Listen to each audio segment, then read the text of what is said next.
Ooh. Is this all concept art? Did they use concept art for the walls? That's actually, that's really cool. That's super funny that they were like, I mean, work smarter, not harder, right? Might as well use those assets. Yeah, exactly. I'm like, hey, you have them already. Like, just throw them in game. They're great. Feeling refreshed and alert. Our colleagues should be wandering in soon, so I suggest we stay here and wait for them to join us.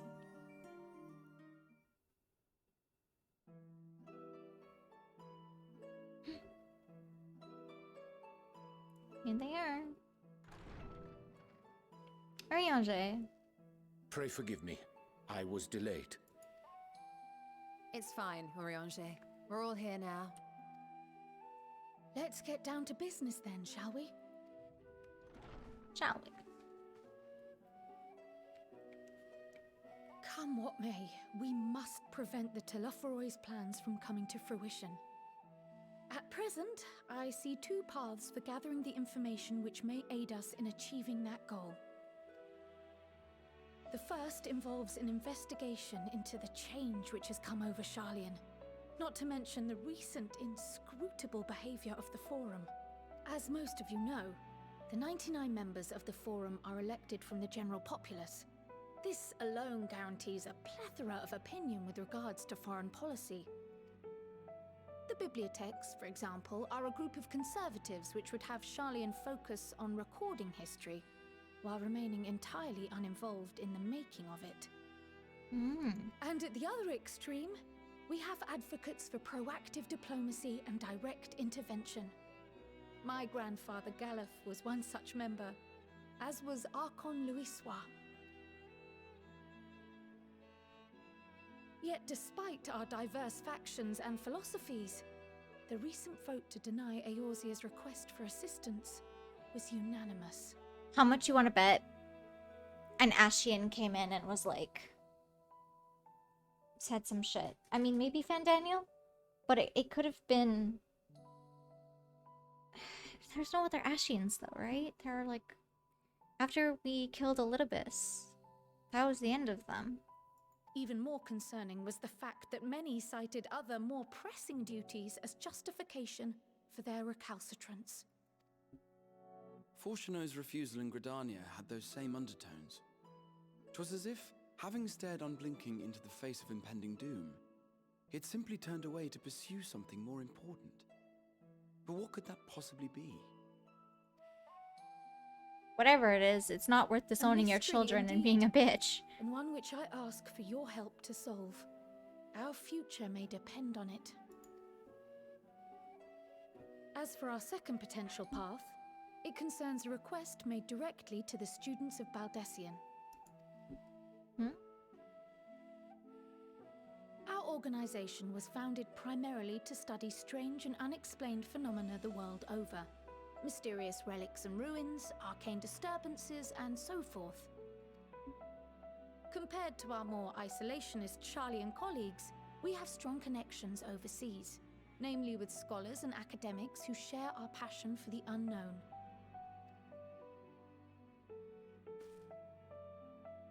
The request in question comes from one such acquaintance, Nidana, an alchemist residing in distant Favner. Her missive describes the sudden appearance of a tower, and the subsequent summoning of what I can only assume is a lunar primal.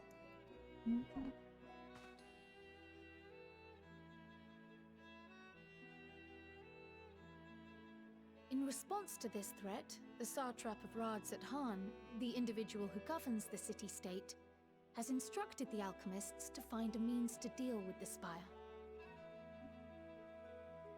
The artisans of that land are heirs to an ancient tradition, one rather unlike that of their Uldan counterparts. 'Tis possible, nay, probable, that they have gleaned truths unattainable by Eorzea or her Far Eastern allies.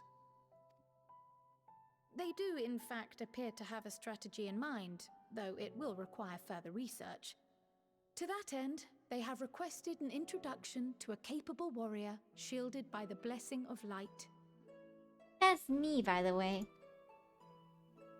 Assuming we divide our forces to pursue both of Kral's lines of inquiry, and having you join the group heading to Thavnair would seem the obvious choice. But the investigation in Sharlayan is of vital importance as well. Equal, I think, to the Thavnarian one, given that the fate of the world may hinge on the results of both.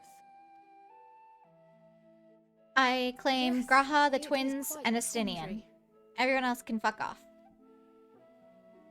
Though it is a great imposition and an altogether too common one, our efforts would be more likely to succeed were you to lead the charge on both fronts. Will do. You are indeed our champion. As to which task to tackle first, we will defer to your decision. Let us next decide how everyone else might best be assigned. As for myself, I shall continue what I've begun in Sharlayan. I should also like to steal the services of an Archon or two. And thereby gain access to a greater range of reading material. I will help with that. Allow me to offer my assistance. I have some small amount of experience in the field of research. No, Graha's gonna stay? And the twins are gonna stay? Alice and I would also like to help, if you would have us. Anything to understand even a fraction of what our father and the Forum might be thinking. Of course, the more the merrier. Man, I don't Right. get Graha or the rest of us twins. will make the journey to Thavnair. Thoughts? Objections? I passed through Thavnair on my way to infiltrate the Empire, and though I'm not qualified to give a guided tour, I did gain a sense of where things lie. Hey, he's already kind of been I'll there. be happy to have you along then. So for this group, it will be you, me, and Urianger. Give me a moment afterwards, and I'll supply you with all the details of Nadana's request. Okay, but it is a perfect trust system because it's Consider me this hall and our Estinian is rendezvous point once our DPS, respective Oriange is tasks are heal, complete. and May our Thancred is investigations tank. prove fruitful.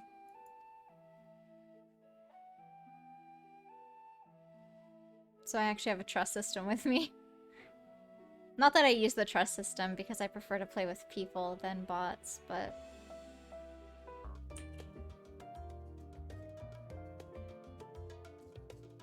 Alright. Alice, I still don't understand how the vote could be unanimous. What could possibly convince them all to turn their backs on Eorzea? If the Forum is intent on concealing its intentions, then a cursory investigation will avail us little, I suspect. We will need to dig deeper and with the greatest of care. The process by which the Forum members are elected is fair and equitable.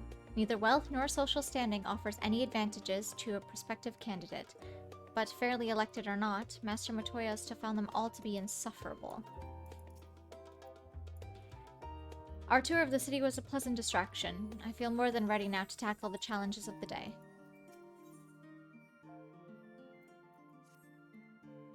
We'll stick around in Sharlayan for a little while longer. An unsettling change has come over Sharlayan, but together we will divine the underlying cause for the Forum's callousness. As I mentioned before, however, questioning the counselors directly is a fruitless endeavor. They seem to have already come to a consensus as to what and how little they are willing to divulge. Which is why I began scouring Sharlayan's archives of historical records for any hint of a connection to the final days. Suffice it to say that progress has been slow. There are only so many dusty pages one can skim in a day, but now that I have this band of willing reinforcements, the search should proceed all the swifter. Let us reconvene outside Nominon, shall we? Exit the annex to the right and you'll find the archives on the western edge of the woods.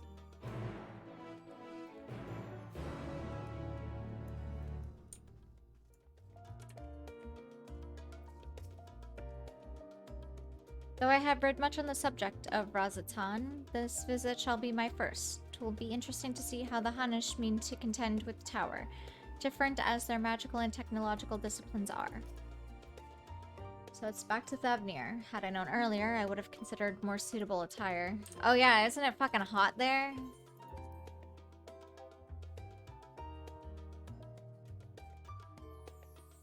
And Charlene's like kind of colder.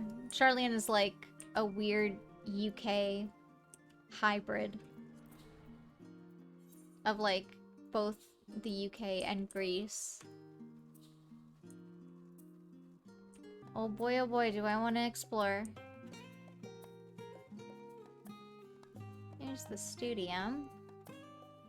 This is where Alphino and Alice went to school. My directions were easy enough to follow, I hope.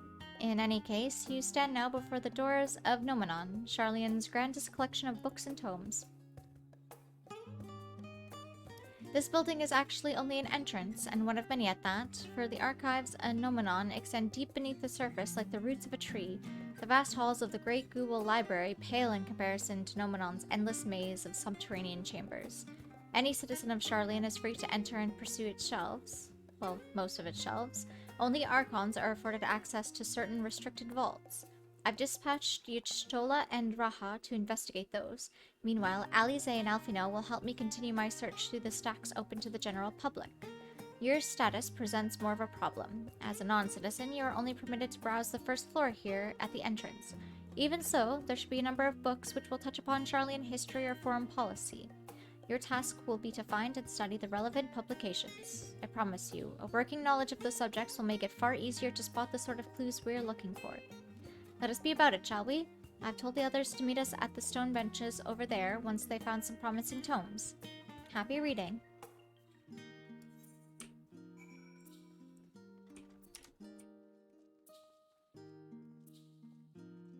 You have to walk and be quiet inside of a library. Long, long ago, on an island in the northern sea, there lived a Rhodogan man by the name of Nynkremf.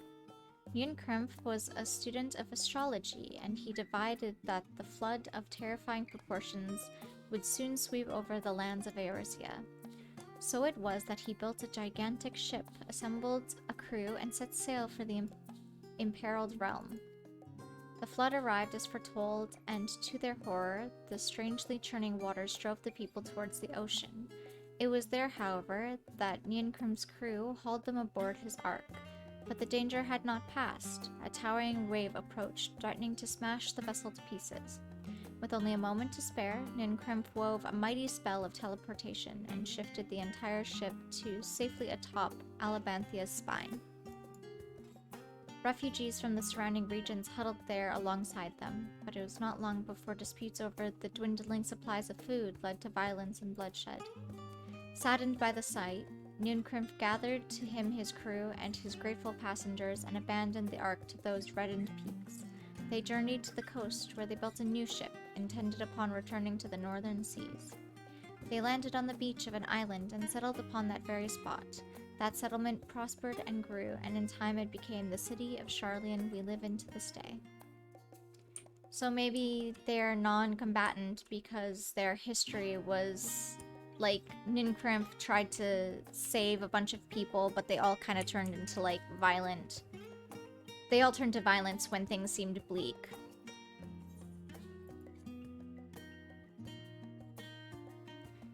Many years ago, on the banks of Thaliak to the Dravinian hinterlands, a Charlean colony once thrived. The settlement was originally established as a mere outpost to study the ethereal sea in the year 1311 in the 6th Astral Era.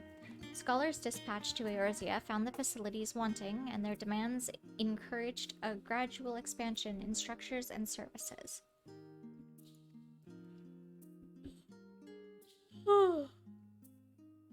Oh my goodness. Sorry that I'm yawning.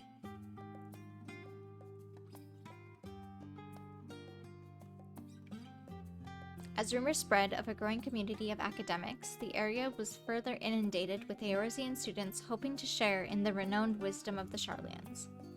50 years later, the Forum passed a motion to recognize what had become a flourishing town as an official Charlean colony. Eorzean residents took to calling the colony itself Charlean. which led to no small amount of confusion when discussion turned to the subject of the motherland. In response, some Sharlayan inhabitants, if pressed for a name, would simply refer to it as Emporium. Following the Great Exodus, however, goblins and treasure hunters claimed for themselves a corner of the abandoned colony and gave it yet another name, Idleshire. The following chapters go on to introduce the most prominent feature of Idleshire. This book does not appear to contain additional information on the forum or cover the history of Sharlayan Motherland in greater detail. In the years which followed the founding of Sharlayan, civic policy and other matters of importance were decided at the Ecclesia, a public forum at which every citizen was eligible to speak. As the city's population grew, however, this format became increasingly impractical. The larger number of participants gave rise to ever longer debates, resulting in significant delays of vital resolutions. Various measures were introduced in an attempt to curtail protracted discussions, but in the year 201 of the Sixth Astral Era, it was ultimately decreed that Sharlayan would transition to a new form of governance. The nation would now be led by a body of 99 members, citizens chosen from amongst their peers by means of nationwide vote. Thus was the form as we know today conceived and created. Yeah, so they just really hate, like, people bickering all the time. Have you ever gazed at the skies above and contemplated the mysteries contained therein? I speak not of shifting cloud patterns, but of the vastness beyond, of the sun and the twinkling tapestry of the night. Some think the dome above us to be an infinite space, yet amongst the leading thinkers of our age, one scholar's depiction of a boundless sea of stars has firmly taken root. Alas, this heavenly sea remains as an unreachable, unknowable destination. There are few indeed who can explain in satisfactory detail why our own star is believed to revolve around the sun. It was the technologists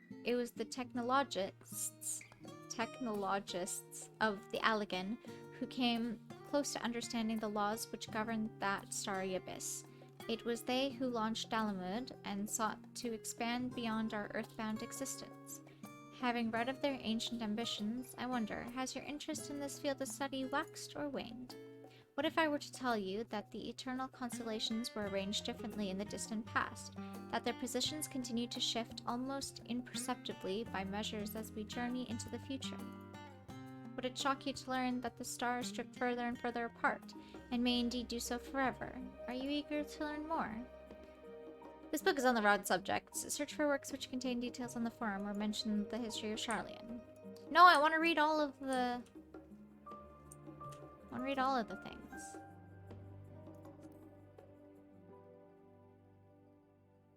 My beloved secrets of knowledge. I was hoping that at some point, I thought I read My Beloved, and for a hot second, I was like, can we get some smut?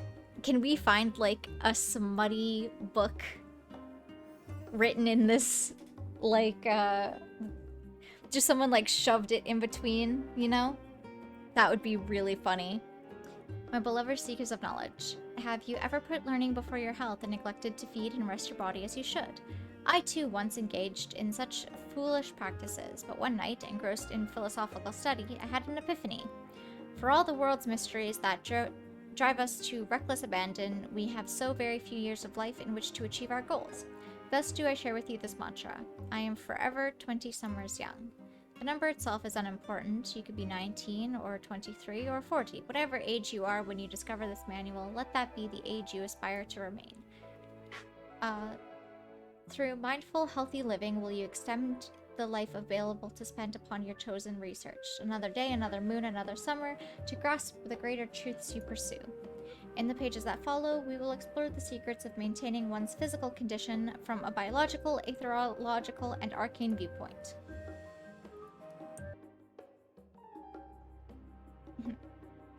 During the chaos of the Sixth Umbral Calamity, Archon Nimkrimp, founder of Sharlayan, bore witness to the madness and savagery of men brought to the brink of despair. Upon raising a settlement on the island of the Northern Empty, he instructed his people thus. renounce the way of war, and pursue enlightenment through knowledge and reason. The Sharlians took to heart the words of their savior, and thenceforth served as stewards of wisdom. Upon a foundation of accumulated learning, they built a homeland unlike any other, a nation born from strength of minds rather than strength of arms. With knowledge of economics came shrewd traditions. With knowledge of agriculture came bountiful crops. Engineering brought wells and sewers, ending squabbles over water. Wealth of expertise could be bartered for wealth in coin. And more their wisdom spread through the world, the more mankind as a whole would thrive. And so it was that no matter the trials and tribulations of the age, the citizens of Sharlian would live by their founders' teachings, for the sake of a better tomorrow, for the sake of a brighter star. They would enshrue the tools of war with the knowledge and with knowledge deliver the world.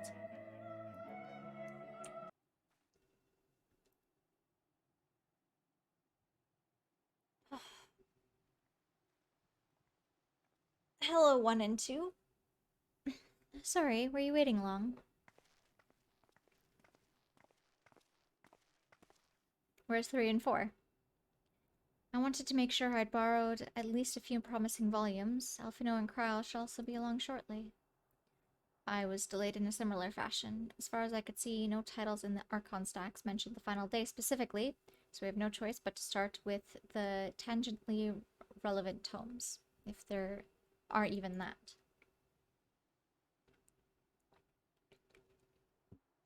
At present, the plan is to skim through as quickly as we dare and share our discoveries as we make them. It would have been nice to invite everyone to the estate, plenty of comfortable places to raid, and a ready supply of hot tea. Oh, I was always quite fond of reading outside. But it's not about the little pleasures, is it? You miss your home? It's been difficult. After our arrival, we managed to speak with one of the family servants and ask how things were. It seems our dear father has instructed the staff that even if Alphino and I were to return to Sharlian, we would not be allowed to cross the threshold. A harsh measure indeed. I hope that our efforts to understand his position and that of the Forum will perhaps lead to a reconciliation. We'll mend this rift one day, I'm certain of it. And what of you, Graha? Have you been to visit your family? Or do they not live here in the city? Well, my situation is also somewhat complicated. I was raised in Sharlian, yes, but I was born rather further away. In the southern reaches of Isambard, in fact. For generations, my people have dwelt in Corvos, the coastal region opposite the island of Thavnir. The Alligans founded a city in that fertile land, and by ship brought in the subjugated tribes of the Makote to serve as laborers.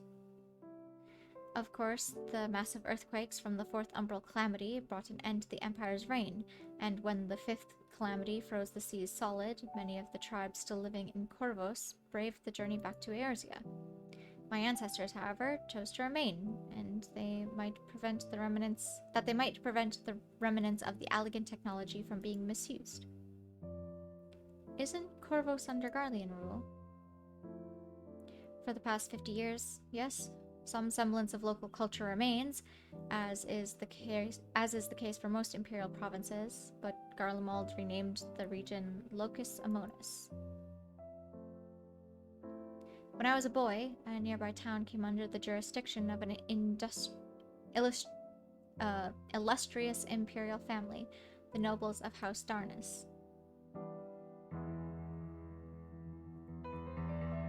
House Darnus demonstrated a singular interest in Allagan civilization, and so my tribe was forced to consider a plan of action. For some time, it's so hard to read. For some time already, voices had been raised in favor of abandoning our ancient customs. After all, the Allagan Eye no longer passed to our eldest children as reliably as it once had. Fear of discovery eventually tipped the scales, and the decision was made to bury our ties to the knowledge and traditions of Allag. As the last child born with the Allagan Eye, I was given over to the custody of our friends and the students of Baldesin, who had me registered as a Sharlian citizen. I never even considered. Forgive me, it was an unkind question. Even Thancred has Even Thancred was taken in by Archon Louis Bois, was he not? Stories of opted waifs and rescued orphans are more common among Sharlians than you might think.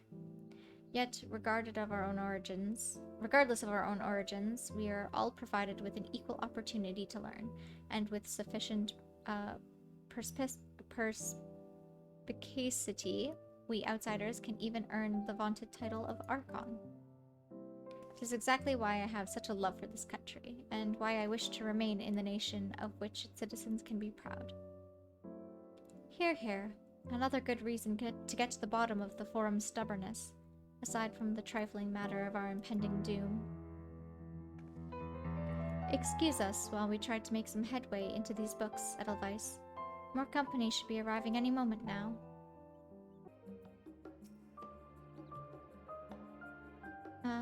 There are others better suited to poring over old history books, so I thought I'd try my luck with more recent events, if I can find anything to better inform the Forum's baffling behavior. What else do I know of Corvos? Precious little, I'm afraid. I've not returned since Master Galuf first brought me here. I can tell you that the Corvosi rebels still seek to slip the yoke of their Imperial masters, though the fighting is far less fierce than it once was. Oh, and they have carpets. Flying carpets. The legends are quite extraordinary.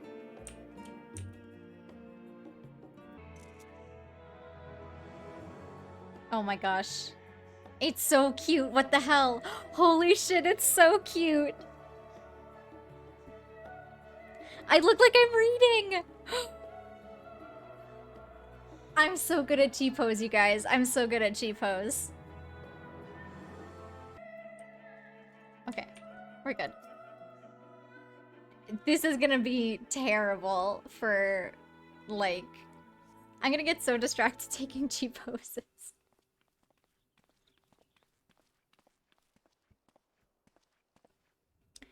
We've returned with our selections, though oops. I skipped over some text, I'm sorry. As such, we will be looking into research papers on the Umbral calamities, as well as articles written by prominent forum members. Perhaps their knowledge of the final days comes from an unexpected source. Speaking of which, might I ask you a few questions related to the final days? I'm the only one here who didn't witness the events of Amarat firsthand, and I fear I might be overlooking critical details. My thanks. Now, where to begin? First things first, what kind of phenomena did the ancients encounter as the final days grew nigh?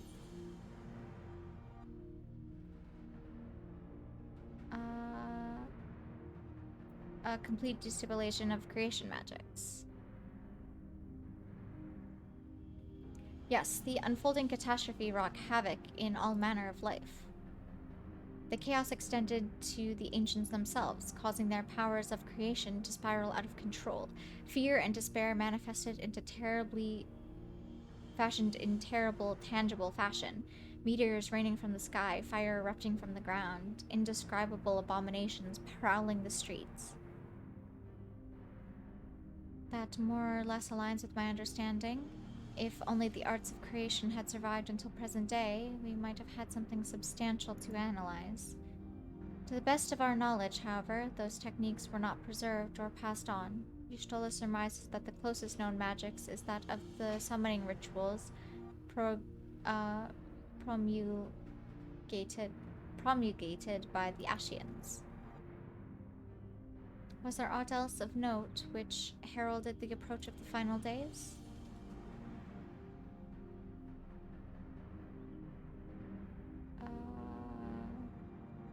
They said it began with a keening sound from the land itself.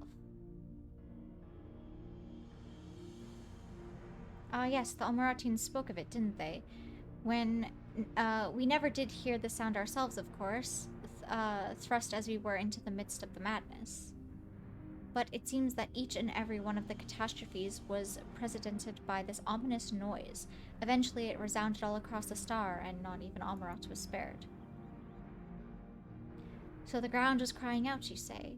To be considered the harbinger of doom, it must have been quite distinctive and probably quite loud. I'll have to speak with one of Nomenon's mammoths and ask after any books which might make mentions of such a sound. Last but not least, what would you describe how the ancients sought to quell this unprecedented calamity? What definitive actions did they take? They summoned Zodiac.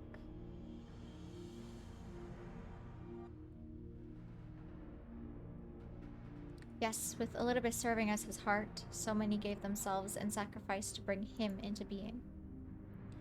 We did not know exactly how Zodiac brought salvation to the star, only that by his godlike will were the laws of nature set aright.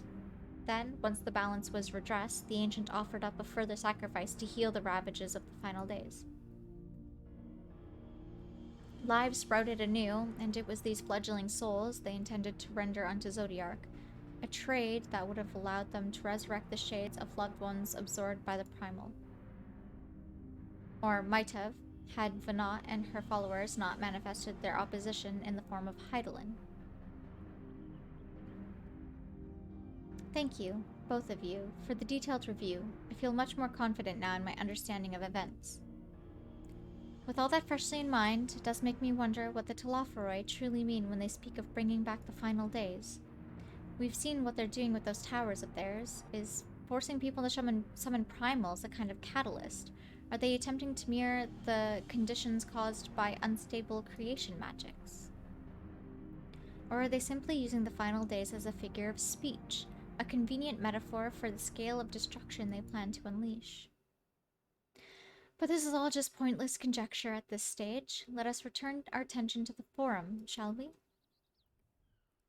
We should keep an eye out for Y'shtola, but 'tis time we began studying these research papers.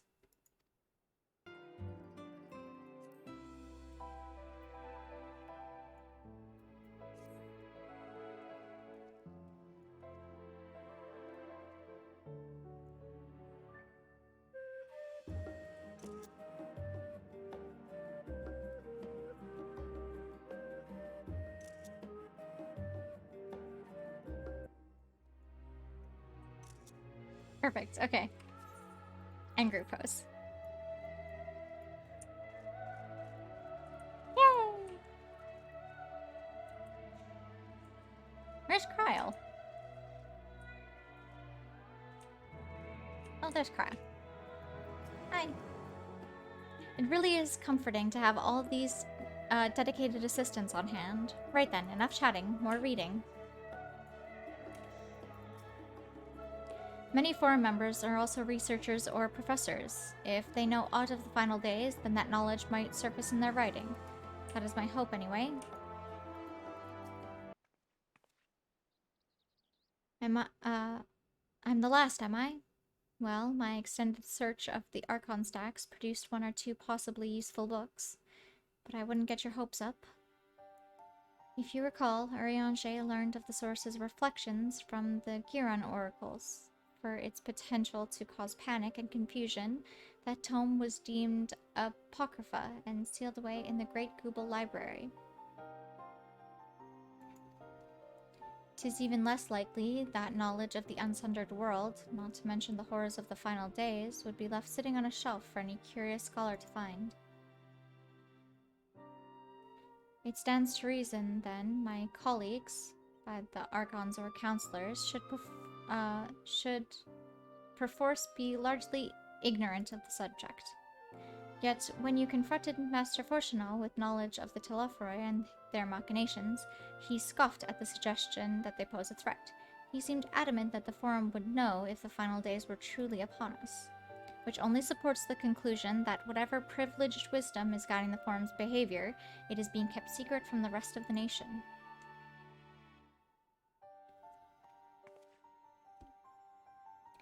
Not that I mean to excuse myself from reading duty. Whether they contain mention of the final days or no, these books could yet hold something of value. You weren't thinking of leaving, were you? There's plenty of work for everyone.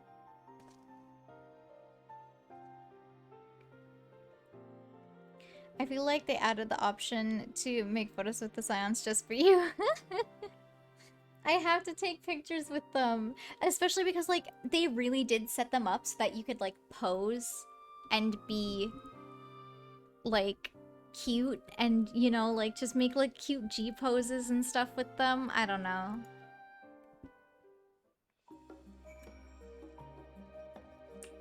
Like, they really set it up. Oh, hey, Alize, what's up?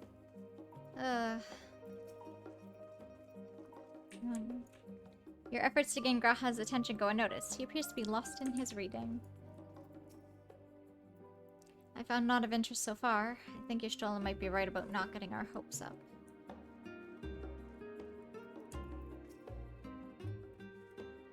Thank you for your help, but I think I can manage the rest without your assistance. If I were you, I'd steal a few quiet moments for myself. Oh dear, you look exhausted. But what about your studies? Were you able to find any books on the subjects I mentioned? Then the day was well spent. Should you wish to read them again, Mamet at the reference desk will point you in the right direction. For the moment, though, I suggest you take a well-deserved rest. We might be occupied with our research for quite some time.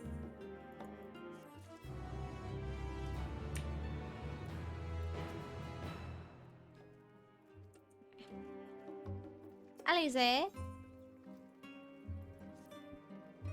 Ready for a tea break, Edelweiss? I know I am. Honestly, my neck and shoulders are going to calcify if I don't stretch my legs and walk around for a bit. You know the last stand down the harbor, don't you? Come and meet me near the outside tables and I'll treat you to their coffee. It's quite good. Oh, I love coffee.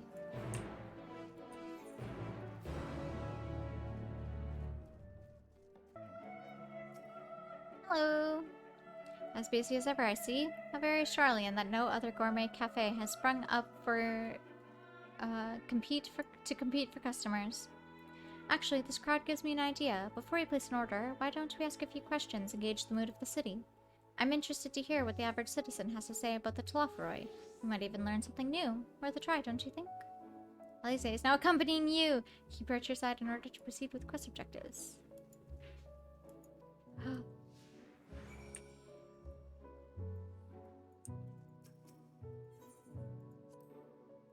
Someone here at the cafe should be willing to speak with us. Let's ask around.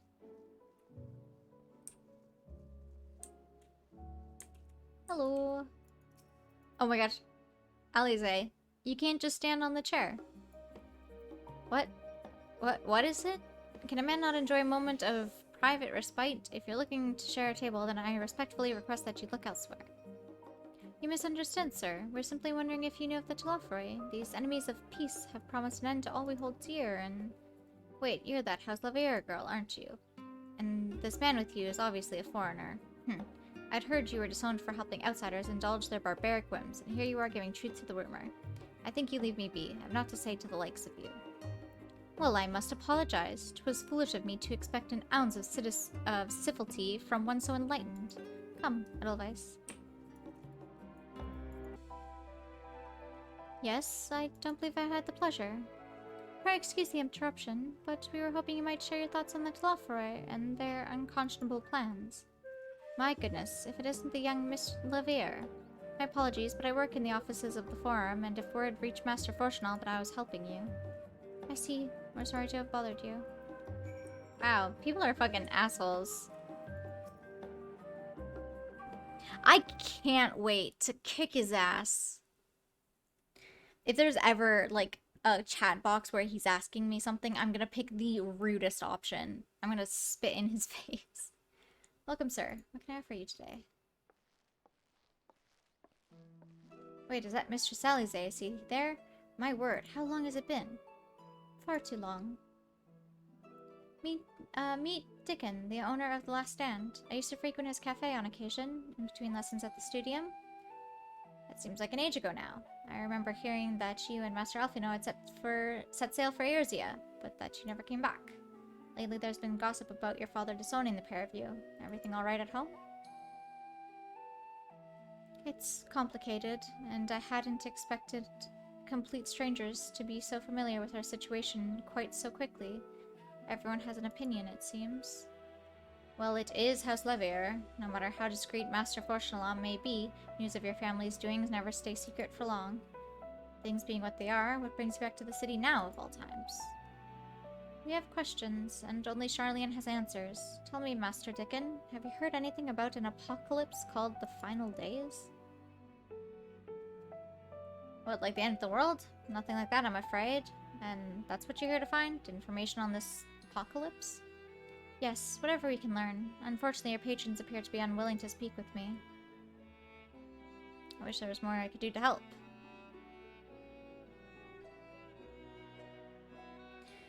But maybe there is. You're a visitor to Charlian, aren't you? Then few will know your face. We should be able to pass you off as a server, with none the wiser. We just finished preparing a few orders. Strike up some friendly conversation while you're setting down food, and you might just get answers you're looking for. Not a bad idea. I hate to ask, but what do you think? Yeah, sure. Wait! That's the spirit. Pay attention now, and I'll explain where each of these dishes needs to go. The tea set is for the chatty group sitting by the water's edge. The omelet is for one of our regulars, a Highlander by the name of Gilsa. She's the one sitting at the tables with a friend of hers. Behind them you should see a Makote gentleman. He ordered the oven-baked lobster. Got all that? If you're not sure, just ask and I'll explain again. Good luck. Lobster goes to the Makote. That's all I got last second. Okay, one second.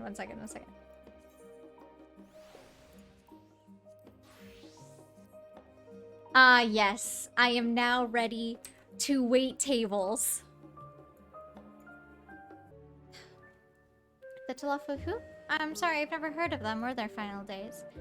My friends and I are somewhat uninformed when it comes to the current events. Now, if you want to hear about ritual arcane practices of the Sixth Astral Era, common or esoteric, then I'd be happy to talk your ear off.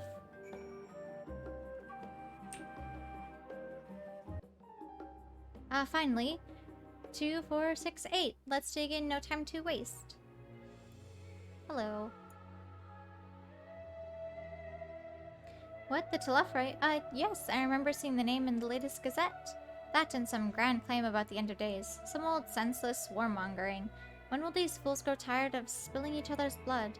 Best stay out of it, I say. The Forum made the right choice, and I fully support our decision to remain neutral. At last, the oven-baked lobster is mine. You have no idea how long I've scrimped and saved and suffered to afford this heavenly dish.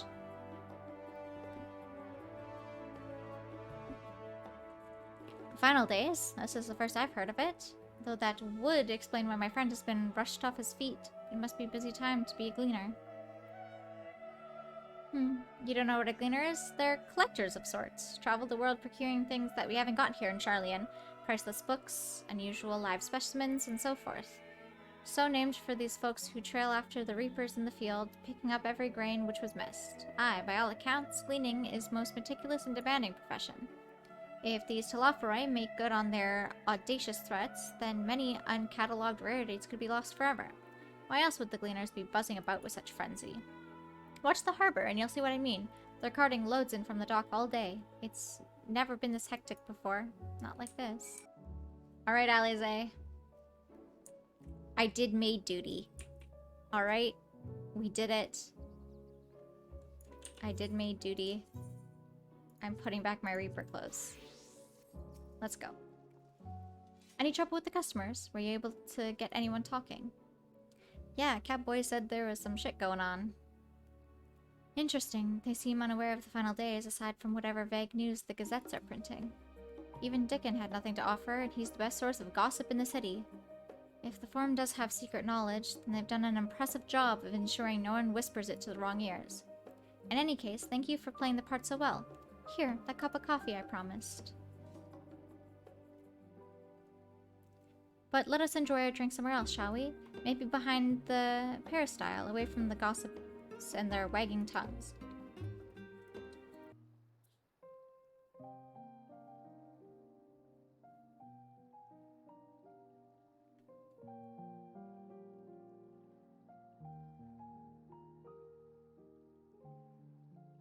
When our father disowned us, I couldn't believe what I was hearing.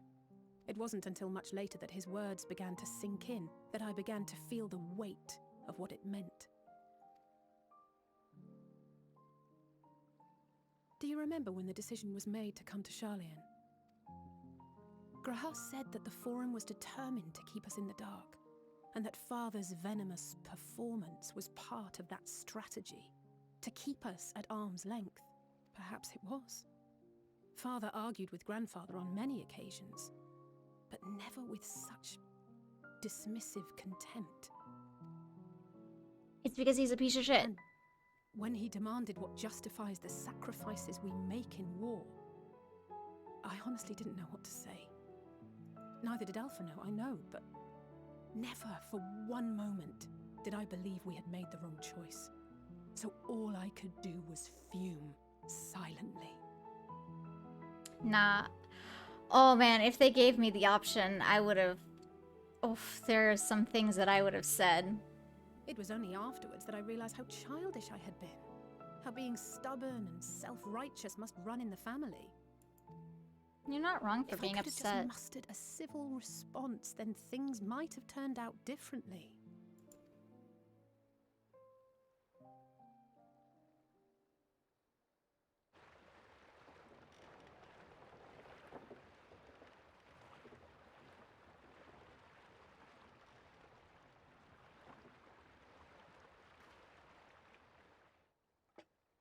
They must be ferrying goods to Labyrinthos.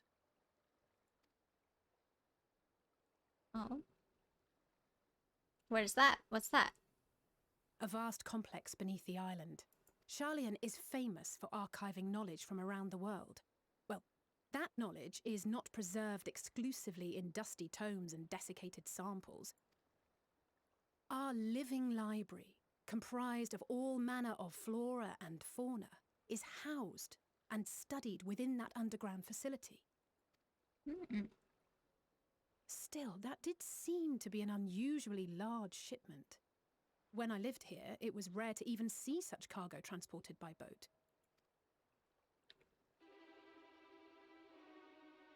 Wait, Oh, uh-oh. didn't you hear something in the last stand about the gleaners coming and going more than usual? Yeah, it's because I they're... think they're the prepping ones we stuff. saw manning those boats. And gleaners answer to the Forum. The farm's hoarding stuff If in the their appearance underground of this bunker. Leroy prompted this sudden burst of activity, then Labyrinthos may hold a clue as to what the Forum is planning. Oh my gosh, we're gonna do an Assassin's Creed style infiltrate the Labyrinthos. Oh. Maybe get some combat.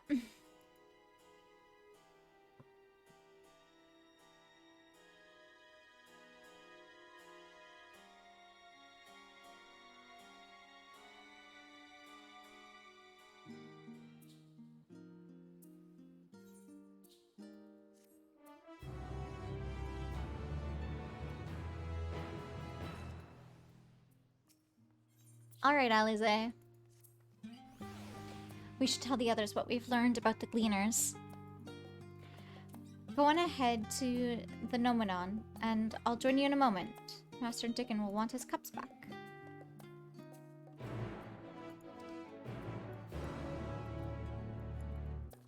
Y'shtola, what's up? My loyal assistant returns. There's a lexicon on the first floor that I need you to... Ah, you found something, haven't you? Where's Alize?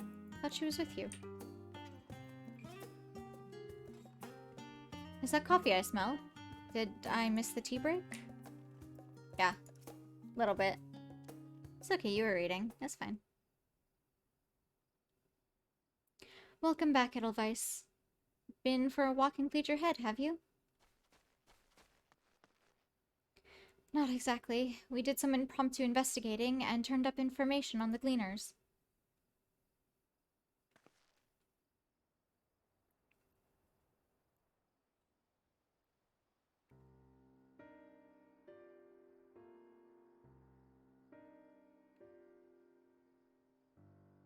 It makes sense. The Gleaners take their requests directly from the institutions and bureaucrats, but as you say, they ultimately answer to the Forum. A sudden and significant increase in Gleaner traffic and in cargo, it certainly gives the impression of an overarching plan being put into motion. Let us see what theory we can build from the facts. As Y'shtola observed earlier, Nominon's archives appear to contain no information concerning the final days. So here's my thing about this, is like, the best way to get someone to not dig deep into something is to be really nonchalant about it. Like, that whole idea that you put something in plain sight and people will overlook it. If Fortuno hadn't come and been like, disown my children, if they hadn't been so like vehemently against like joining, if they had just like, if Charlene hadn't said anything, we all came and they just like hid away the tomes and like stuffed stuff away in corners, you know, then like it's pretty reasonable that the forum has like a secret area that they could like throw a bunch of books in and just be like, hey, keep this sealed off, no one has to know about it, because the scions are gonna come, people are gonna try and figure out what's going on, let's just kind of keep it under wraps and keep quiet, be like, oh, we like kind of vaguely know of something, but we have a stance on non-intervention that we're gonna uphold. We understand if that makes you upset, but like that's our stance on it. If they were just like calm and like totally like just hands off about it, there wouldn't be such like a big deep dive into everything. But because they're so secretive and because they're so like shoving things, like they're really obviously hiding stuff, it makes you want to pry deeper, right? Coupled with what Edelweiss and Alize learned at the last stand, we can be reasonably assured that most Charlians know nothing of that particular period of ancient history. Yet my father and his colleagues are not only familiar with the final days, but are also somehow certain that the destruction being perpetrated by the Telophoroi is wholly unlike these apocalyptic events. Moreover, the Forum claims to be so occupied by duty of such pressing importance that they saw fit to unanimously deny Eorzea's request for aid. And now the Gleaners, official agents of the state, have been mobilized on an unprecedented scale. It'd be hilarious. I would walk up to the Forum and literally be like, hey, Forum, you said, like, non-intervention, right? And they'd be like, yeah. And I'd be like, you want to explain why there's been, like, 6 different boat trips of you, like, hoarding stuff from places? Can I know what you're hoarding? What's in those boxes? Right? And then they'd have to stammer and stutter through everything and be like, are you really not taking a position on anything, or are you just taking a different position?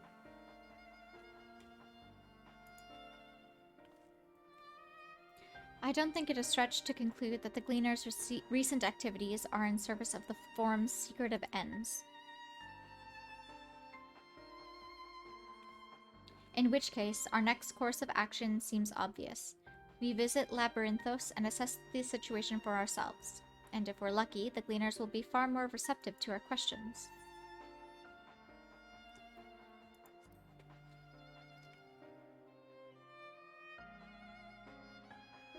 Oh, I would hate to spoil the surprise. Oh, of course. As for myself, there are a few more subjects I should like to research. I may join you later, but feel free to leave behind your borrowed books and be on your way. I'll see to it that each is returned to its proper place. That would be a great help. Thank you, Raha.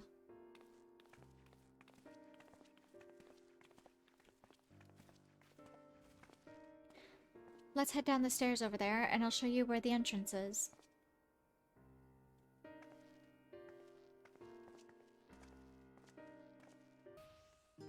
Watch your step in Labyrinthos. It's rather more perilous than a simple storehouse, though that will likely make the experience all the more attractive to an adventurer like you. Ready? Labyrinthos is not too far from here, but you might find the path a bit disorienting. I'll take the lead, so stay close. My least favorite thing. Now we run. Try to keep up. Yeah, I was gonna say, it's really annoying when NPCs keep to the path, straight ahead. When NPCs walk slower than you and run faster than you, but this is so cute. Oh my gosh. The Rostra. Not far now. Here we are. Through this door and down the stairs. Did you remember to attune to the shard back there, didn't you? It will make your life much easier if you need to come back in a hurry. Otherwise, we should keep moving. Alize? You didn't take a wrong turn to the Restorer there, did you? I doubt the Forum would take kindly to you barging into a private session. I've not been to Labroth in a long time. Even as a student, my visits were few and far between. How did the Forum learn of the final days, and exactly how much do they know? More to the point, what do they intend to do about it? Hopefully the answer to at least one of those questions lies below. I guarantee you, it's something fucking Fandaniel did. Fandaniel was like, oh, I'll spare Charlian or something, even though we fucking know that's a lie and they're stupid.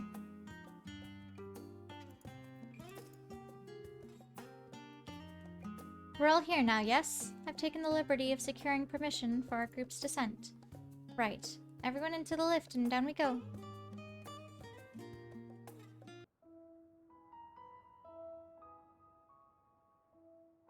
Deep beneath the scholar's city shines a false sun within a fabricated sky. In any age exist those who consider the floor an extension of their bookshelves, and this vault's architects surely belonged to that special breed. If the stack grows too high, start a new one. If no room remains, then make more rooms. A simple solution at first, and then bit by bit, a profound transformation. Oh my god, I love the sheep. Knowledge buried beneath knowledge, a growing, creeping labyrinth from which there is no escape.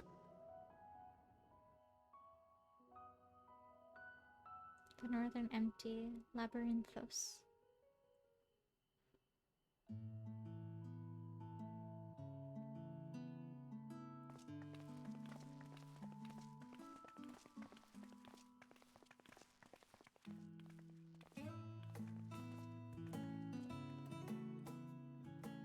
Not what you expected. I must admit, the artifice is very convincing. But I assure you that we are beneath Charlian itself. The breeze you feel, the flowing waters you hear, all created by the hand of man. The island is volcanic, you see, and once upon a time this great hollow must have been a reservoir for magma. So they really have an underground bunker. This is what they plan to do. They're like, we're prepping, we're gonna prepare, and everyone's gonna come down here, and then the end of days doesn't exist, and we're just gonna sit. They literally were like, welcome to our bunker. Wow. It was discovered some 400 years ago, at which point it was repurposed as a storage facility for scrolls and samples and such. Renovations have continued, with nigh on no interruption to this day, with the lower levels still undergoing expansion. Aren't those people gleaners?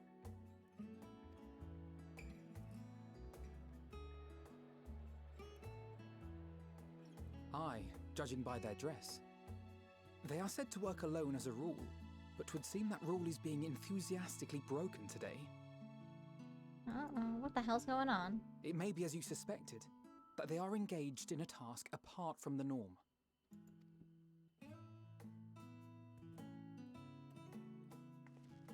Let's spread out and get some answers then.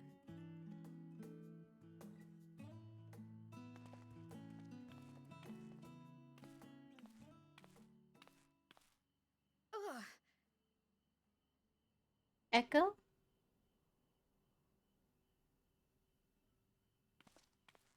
Did you call to me just now? Nope. No. How odd. I must be a bit dizzy from the descent.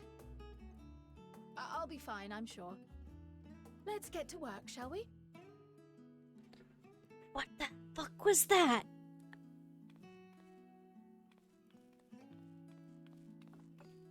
I'm confused. I thought maybe we heard Heidelin.